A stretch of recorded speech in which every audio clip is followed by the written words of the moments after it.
नमो नारायण।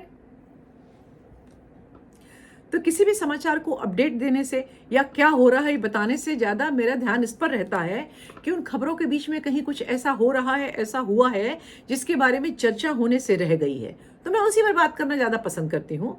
तो अभी ऑपरेशन सिंदूर और उसके बीच में कुछ घंटे का सीज फायर हुआ, फिर युद्ध दोबारा शुरू हुआ, और मतलब अभी तो उसमें जैसा प्रधानमंत्री ने कहा है कि ऑपरेशन सिंदूर खत्म नहीं हुआ है, तो उसमें अपडेट आते ही रहेंगे। लेकिन इसके बीच में एक ऐसी बात हुई जिसके बारे में चर्चा करना मुझे जरूरी लगता है। लिबरल हिंदू ने तो समाज को नीचा दिखाने के लिए, हिंदू समाज को नीचा दिखाने के लिए बहुत सारी कोशिशें की हैं, लेकिन और बहुत से उन्होंने काल्पनिक मुद्दे भी खड़े किए हैं। लेकिन अब वो ऐसा कर रहे हैं तो कट्टर हिंदू कैसे पीछे रहें? उन्होंने भी दो शुद्ध हिंदी के नाम खोज निकाले हिंदुओं को नीचा दिखाने के लिए। क्या? एक तो है हिंदू एकता का अभाव, जिस पर हम कभी और बात करेंगे।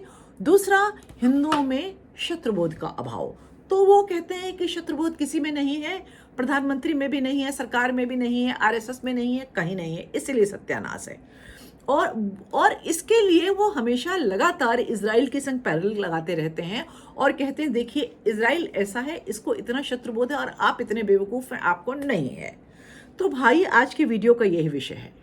ये बात एक समझ लीजिए कि अगर शत्रुबोध न होता तो जो दो अब्राहमिक धर्मों की आंधी जो दुनिया के किसी देश में गई तो सुनामी की तरह सब समेट ले गई, दोनों भारत में आई, लेकिन आज भी भारत में हिंदू बहुसंख्यक है। मैं ये नहीं कह रही हूँ कि खतरा नहीं होता या वो जो कह रहे हैं वो सब गलत है, लेकिन ये कहना कि मूर्ख हैं, शत्रुबोध नहीं है, बिछ जाते हैं, ऐसा कुछ नहीं है।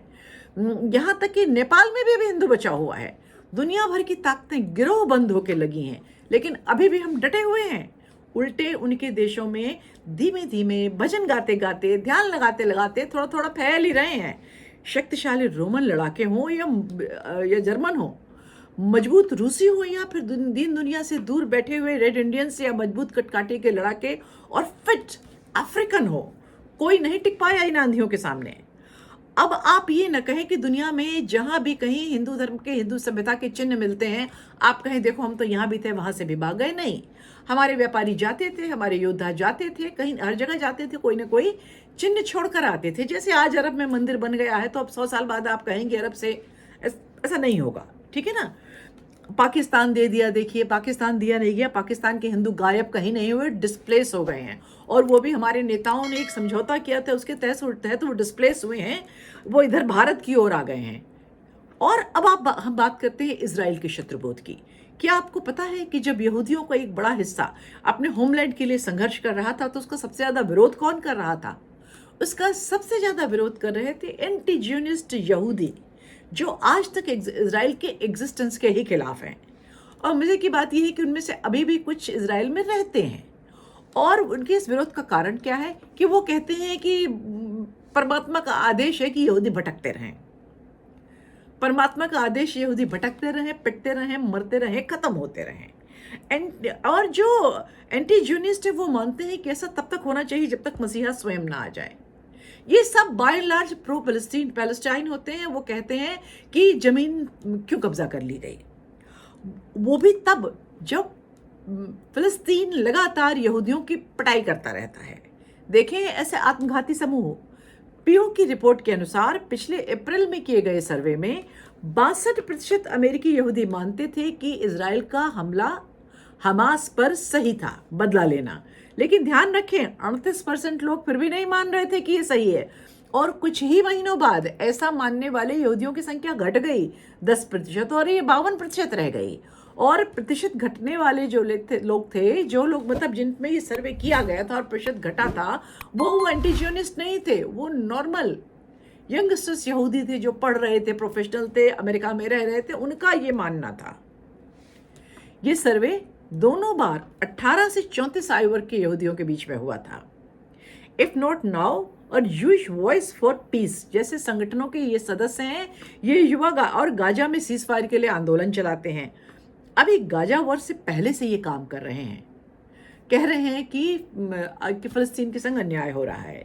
यद्यपि इजरायली सरकार ने 2014 में एक सर्वे कराया था जिसमें इजराइल के साथ रहने वाले यहूदी सरकार के साथ थे, जो मतलब जो यहूदी रह रहे थे इजराइल में, वो अधिकतर सरकार के साथ में थे। अब हम आते हैं कि कैसे किसी भी सभ्य समाज की तरह इजराइल ने हमास और फिलिस्तीन को पर भरोसा किया, उनको पानी, बिजली, रोजगार, मकान और अस्पताल दिए।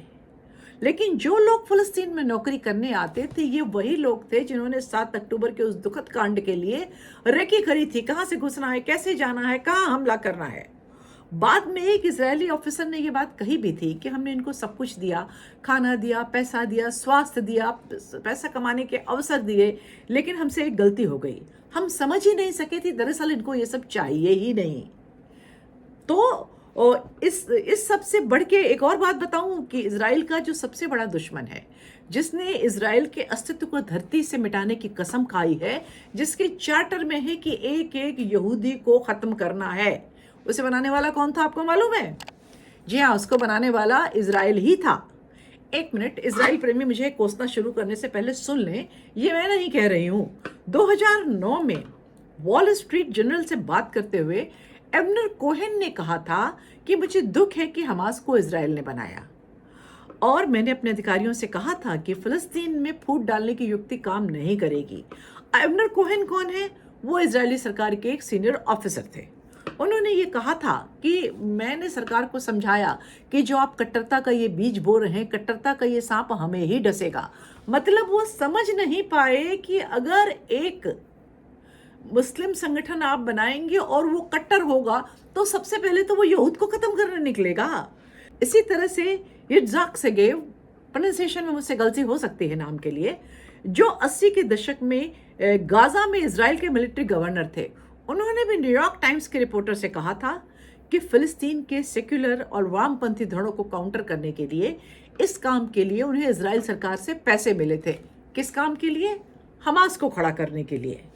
तो 1970 में बना हमास, जिसका आधार कट्टरपंथ था, जल्दी ही इजराइल के हाथ से निकल गया, क्योंकि उसकी फिलॉसफी का बहुत इंपॉर्टेंट इंटीग्रल पार्ट था यहूद को खत्म करना। ये शत्रुबोध ही नहीं, शत्रु के विषय में बोध की बड़ी कमी है। ये शत्रुबोध ही नहीं, शत्रु के विषय में बोध की बड़ी कमी है कि उनको समझ ही नहीं आया कि कट्टर इस्लामिक संगठन और उनके बीच में तो आग और पानी का रिश्ता है। यहाँ मेरा उद्देश्य न तो इजराइल न तो यहूदियों को नीचा दिखाना है। निश्चय ही उनकी बुद्धिमत्ता, साहस और वीरता की दुनिया में कोई बराबरी नहीं है, लेकिन हमारे यहाँ के अधपढ़े लोग जिस तरह इजराइल और यहूदियों को, हिंदुओं को नीचा दिखाने के लिए काम में लाते हैं, ये उनको जवाब है। जो लोग बड़े बड़े मसले देखते हैं ना, उनको 100 बातें सोचनी होती हैं। कभी कुछ दाव उल्टे पड़ते हैं, कभी कुछ दाव सीधे भी पड़ते हैं। मिस कुरैशी को प्रेस ब्रीफिंग के लिए बिठा दिया गया तो मोदी को शत्रुबोध नहीं है। पत्रकारों का गिरोह एयरफोर्स के ऑफिसर्स से घिरी हुई एक एयरफोर्स के अधिकारी की विधवा के मुंह में माइक डालकर पूछते हैं कि आप इस मौत के लिए, अपने पति की मौत के लिए किसको जिम्मेदार मानती हैं, मुसलमान को या पाकिस्तान को? वो कहती है धर्म को मत खींचो, पाकिस्तान इसका जिम्मेदार है। बस शुरू हो गया शत्रुबोध का लेक्चर।